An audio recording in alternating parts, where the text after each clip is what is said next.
This is the new Apple Silicone case in the colour Blue Fog. I have had the Blue J case on my iPhone 13 Pro Max for the last 6 months.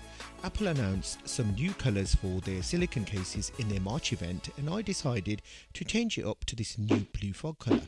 The Blue J colour was perfect for those cold winter months. Now that spring is here, I think this new Blue Fog colour looks perfect for the springtime.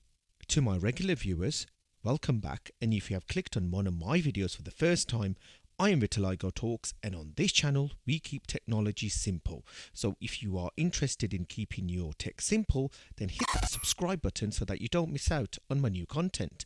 Miss out? I didn't miss out. What did I miss out on?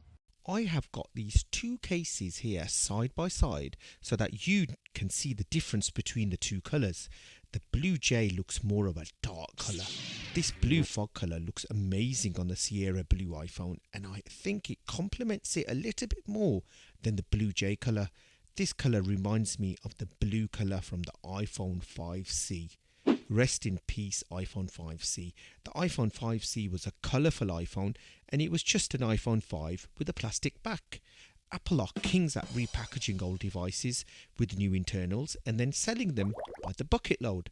Hello to the new iPhone SE 2022. Anyway, back to the Blue Fog colour. Let's put this on my iPhone 13 Pro Max and show you how it looks. It looks absolutely amazing, and the feel of that silicone is beautiful in the hand.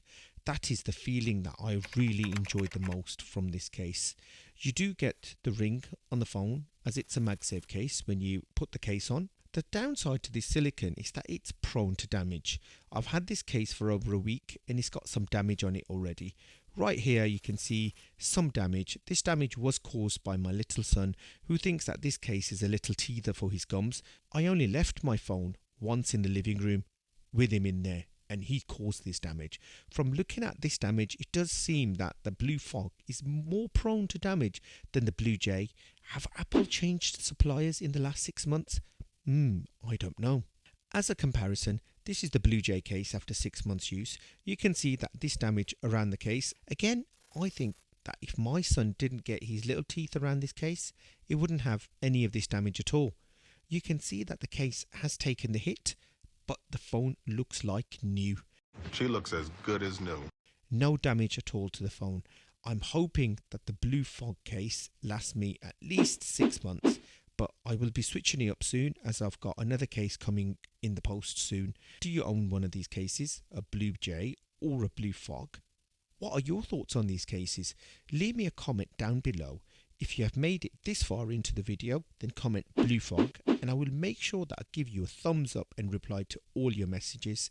If you have found this video useful and entertaining, then hit that like button so that YouTube can push this video to other people who will also find this video useful. Subscribe to my channel so that you don't miss out on my new content. You can also follow me on Twitter and Instagram. These two videos here I think are very useful, and I will definitely recommend you to go and watch them. The top video is the unboxing and my initial thoughts on the iPhone 13 Pro Max Apple Silicone case in the colour Blue J. The bottom video is the unboxing of the iPhone 13 Pro Max in the colour Sierra Blue. This is what I record all my content on. You have been watching Vitiligo Talks, keeping tech simple, and I shall see you in the next one.